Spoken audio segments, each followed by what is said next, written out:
Happy birthday, America. Happy Independence Day to all of you in the YouTube world. Finally got my console in for the C10. My idea of putting all the excess wiring up underneath the dashboard and in my glove box turned out to be a colossal failure. With all them wire ties on there, in some countries you pay extra for that shit.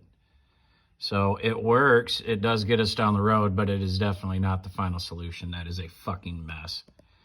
So what I'm gonna try to do is I'm gonna try to put a console right there and hide the bulk of that.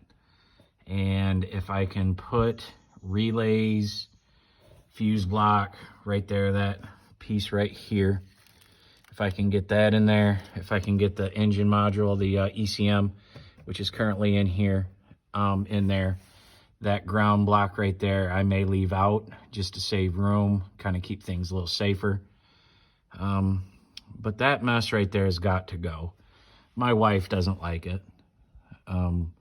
She's always having to be careful around it, and I'm always reminding her. So I got a console. It took a month and a half or damn near 2 months to get here. I damn near forgot about it. But I had to take those side panels out, and now it fits. I have a extra one here. This is from the 6-liter that I took apart. It was actually the original 6-liter ECM that's in the truck now. So it does fit. It definitely fits nice in there. But I have to drill some holes in there. I'm gonna have to figure out how to feed that wire in there. There's not going to be a lot of room because those plugs are quite big, and it's just literally going to be the ECM and the plug sticking out as far as that goes. So that might get interesting. I may try to run the ECM actually up underneath the seat if I have enough. It's a PSI wiring harness. And I may just see if I can't get that up underneath the seat out of the way, and then maybe run the other stuff into this compartment here, the relay, maybe that ground block, hide as much as that wire loom I can in that thing. But either way, I think it's going to be a better solution than what I have, because what I have is just fucking ugly. I got to say that. But it does work. So it's got us 1,300 miles the way it is. I'm just getting ready to, tie up the loose ends. So that was, like I say, that was about 2 months in the making, trying to wait for that thing. 32's coming along nice. When my dad drilled holes into the firewall that was air conditioning, not sure what that little guy was. That was a main wires going to the engine, some going to the starter. That was kind of like a main hole that he drilled. Them 4 were for the cruise control module. That one there, I think, was a mistake, because I don't believe anything was out of there. Still got to get the speedometer cable and I believe it's the transmission, I don't know what you call it. It's the transmission indicator. I think it tells the dashboard park, reverse, neutral, what gear you're in, lights a light. When I took it apart, I think there was a magnet.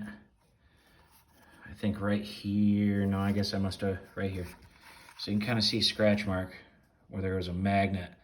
And when you shifted it into gear, it kind of told the instrument panel what gear you're in. Little light always worked, but that's got to go. That's going to be no longer needed. Hopefully with a 4L60. I do have a lead on one. It's just about 2 hours away, and I'm not going to have time to go get it this weekend. Guy said he'd wait till next weekend, but we'll see if it's even there. So all the wires are now pulled into this mess. So obviously this is not how it's going to stay, but everything is marked. It's an organized mess. I have them in 3 bundles. One bundle is wires that go to the dashboard, oil, fuel, the voltage gauge, tachometer, all that. That's all in one. The other one is some starter wires that was wired directly to the starter, which I believe is going to be the keyed 12. There is one starter wire that will go all the way back out to the new starter, but one of them is going to be the keyed 12 that will energize that circuit. And then the other bundle was wires to the alternator. I believe it was the charging wire. I'm pretty sure it was the charging wire. I do have the neutral safety switch pulled in here. And so far the only wire I had to cut was the brake wire to the cruise control. Not quite sure where the brake switch is. Haven't dug in that far. Don't really need the cruise control module as when the engine gets started. I don't care if it has cruise control or not. My main goal is to get the thing started and back on the road and put back together. We'll worry about cruise control once we start heading west and start, putting some miles on it, get confidence on the thing. Good news, I did find out that my frame is boxed all the way down, and it's all boxed all the way here to the radiator mount, front end mount.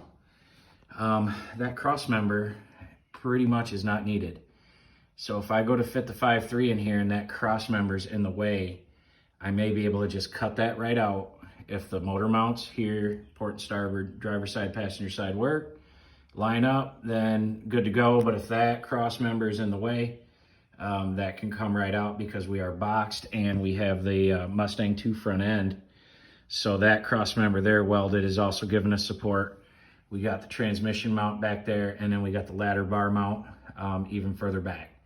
So been told by a very reputable source that that is more than enough rigidity for the frame as far as that goes. I still want to have a welder, somebody way higher on the food chain than me, because I do not know how to weld. I have a very good one that my dad wanted a car show, but I have no idea how to weld. But I would definitely like a welder to get up underneath this thing and just, go through it all and make sure that the welds aren't going to break and we're not going to come apart going down the road. So, interesting things as life goes on. The newest member turns five months this Friday. So 5 months ago, he was born. 5 months ago, this idea was born. And it's always kind of been an idea, but when he was born, it became a reality. Built Ford tough with Chevy stuff. Probably been there longer than most of you that watching this have been on the planet. So, been fun, been real fun on the 32. Everything has came apart nice. Like I say, the only wire I've had to cut is the brake to the cruise control. And that's about it as far as, cutting anything or anything like that. In a couple weeks, I'm going to get up underneath there. I'm going to push it outside and power wash it. Power wash the underneath. The whole underneath is covered with oil and dirt. I've heard a couple people tell me that that's what keeps the rust away. Well, it's pretty bad down there. Needless to say, that engine leaked for a long time. 70,000 miles on the car, say. That engine probably leaked for 55,000 of it. So the whole underneath of the car is oil spray, and before I had anybody look at it, I got to get up underneath there and clean that. But things are going well for the time that I have to work on it. Just coming out here, plugging away on it 15, 20 minutes a day, or whenever life is allowing me to. But I cannot complain so far. Getting some very good advice, I think, from some very good people. I think in the future, that steering column and the brake booster are basically going to have to switch places. And I definitely don't want to fuck up that, because that'll fuck the whole car up. It's going to be interesting to realign that steering wheel, that steering column, or a new steering column with the steering box down here, because that is welded. So again, I'm hoping to get a hold of somebody or find somebody who knows a little bit more about this than I do that can give me some advice. Or if any of you in the comment section, feel free, you know, drop any advice you have. But that's what he came up with. And there's a little, what would you call, a little steering bracket that I have there, steering bar. I have it upstairs. It's real easy to put in, and that will allow me to steer it. But I'm pretty sure, just by eyeballing, that steering column is going to be in the way of the LS engine head. I believe that head is gonna hit that thing. So to be continued on that. That'll be probably a whole volume of episodes in itself doing that, because that'll be something I've never dove into. Taking apart brakes, never dove into, never done that before. So this ought to be a pretty fun project. Like I say, we're probably gonna go, I'm hoping 3-4 years and we're back on the road with this. So if you're following me in 3 or 4 years, bless your heart, and you must have, you know, really nothing else better to do other than listen to my dumbass talk. Thank you, by the way. I think I got 32 subscribers. So thank you to them people. And I think it said 82 hours of wasted time in the Miller's garage. So can't argue with that. Appreciate all that. So I hope y'all have a good Independence Day. Hope everybody comes back to work on Wednesday with all their fingers. Don't be stupid. Have a good night.